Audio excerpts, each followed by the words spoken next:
मोहसिन काकोरवी साहब एक बड़े शायर थे। आला हजरत के पास वो एक कसीदा लिख करके लाए थे। किस चीज का कसीदा? मेराज का कसीदा, हुजूर के मेराज का कसीदा। उसमें काशी, गंगा जल सबका जिक्र था। उन्होंने इस्तिआरा के तौर पर अशार लिखे थे। काशी से चला जानुबे मथुरा, इस तरह के अशार। आला हजरत ने दो शेर सुने, उसके बाद कहा मोहसिन साहब रुकिए, असर का वक्त हो गया, नमाज के लिए जाए। असर की सुन्नतें पढ़ी। और सुन्नत और फर्ज के बीच में कितना वक्त रहता है? असर की सुन्नत और फर्ज के बीच में उतने ही वक्त में कसीदे मेराज आला हजरत ने लिख लिया।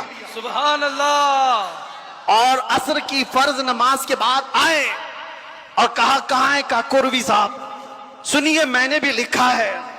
मोहसिन साहब ने कहा आपने कब लिखा? कहा असर की सुन्नत और फर्ज के बीच जो वक्त मिला था उसमें मेरे जहन में जितने आए मैं सुना दूं।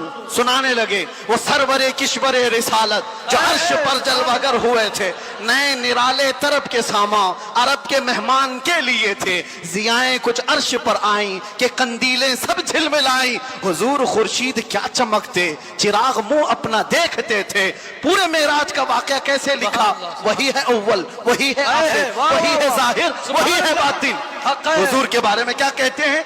वही है अव्वल, वही है आखिर, वही है जाहिर, वही है बातिन। अब सुनो पूरे मेराज का वाकया। आला हज़रत कहते हैं उसी के जलवे, उसी से मिलने, उसी से उसकी तरफ गए थे। सुभान अल्लाह। उसी के जलवे, उसी से मिलने, उसी से उसकी तरफ गए थे।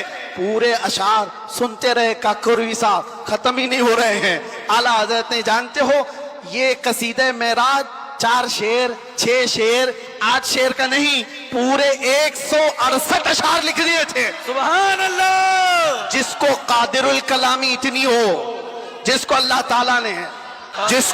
ताला ने इतनी कादिरुल कलामी अता की है अशार की जुबान पर, तो वो जब कलम चलाए तो क्या नहीं कह सकता। नानपारा वाले साहब से भी कहा ठीक है कलम चलाता हूं।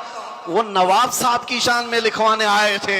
बरेली का इमाम लिखने लग गया वो कमाल हुस्न हुजूर है कि गुमान नक्श जहां नहीं, यही फूल खार से दूर है, यही शम्मा है कि धुआं नहीं। या रसूल अल्लाह तेरे आगे यूं है दबे लचे फुसहा अरब के बड़े बड़े, कोई जाने मुंह में जुबान नहीं, नहीं बल्कि जिस्म में जान नहीं, करूं तेरे नाम पे